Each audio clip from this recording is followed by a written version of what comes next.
Ny mety ho toetry ny andro any an-dranomasina ny sabotsy 7 amin'ny 9 maraina hatramin'ny alahady 7 amin'ny 9 maraina. Ho amin'ny morontsiraka atsinanana Cap-d'Ambre ratrany Capesta izy tandrifin-drahona mahalana ho avy atsimo somary atsimo atsinanana andrivotra ka ho 20 hatramin'ny 7 kilometatra isan'ora Anonjabeny ranomasina ahavon'ny onja manodidina 2 metatra.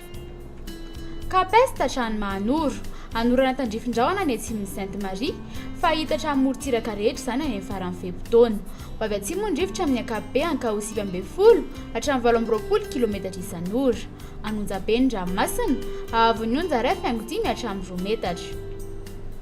Mahanoro hatrany Tolagnaro anorana tandrifin-drahona any amin'ny tendrony avaratra andrahona amin'ny sokotoko kosa ny Kafa ho avy atsimo andrivotra ka ho 9 hatramin'ny 19 kilometatra isan'ora hahatratra 20 kilometatra isan'ora indraindray manakaiky ny Tolagnaro Anonjabeny Aherin'ny ranomasina ahavon'ny onja 1.5 hatramin'ny 2 metatra hahatratra 2.7 metatra manakaiky ny Tolagnaro Isialodrony avy atsimo. Tolagnaro hatrany Cap Sainte-Marie andrahona amin'ny sitokotoko ho avy atsimo andrefana andrivotra ka ho 9 hatramin'ny 20 kilometatra isan'ora ho avy atsimo no atsimo atsinanana mandritra ny fizarana faharoa amin'ny fehimpotoana ka ho 9 hatramin'ny 9 kilometatra isan'ora Aherin'ny ranomasina ahavon'ny onja manodidina ny 3 metatra fa hiaina miandalana izany rehefa makany amin'ny faran'ny fehimpotoana. Ho amin'ny morontsiraka andrefana Cap Sainte-Marie hatrany Cap Saint-Vincent ibalika ny masoandro ho avy atsimo no atsimo atsinanana andrivotra ka ho 9 hatramin'ny 20 kilometatra isan'ora hahatratra 7 kilometatra isan'ora indraindray any avaratry Toliara Anonjabeny Aherin'ny ranomasina ahavon'ny onja 3 metatra fa hiaina miandalana izany rehefa atoandro Isiadraona tonony avy atsimo andrefana.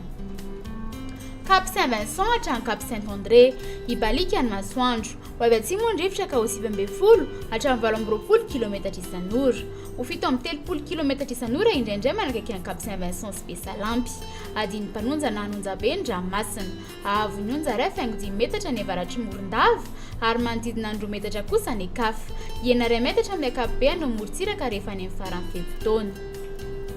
Cap Saint-André hatrany Analalava ibalika ny masoandro amin'ny ankapobeny ho avy atsimo atsinanana andrivotra ny maraina ka ho 9 hatramin'ny 20 kilometatra isan'ora ho avy andrefana ny atoandro ka ho 9 kilometatra isan'ora ary ho avy atsimo ny alina ka ho 9 hatramin'ny 20 kilometatra isan'ora ho tonona Anonjabeny ranomasina ahavon'ny onja ho latsaky ny 2 metatra amin'ny ankapobeny.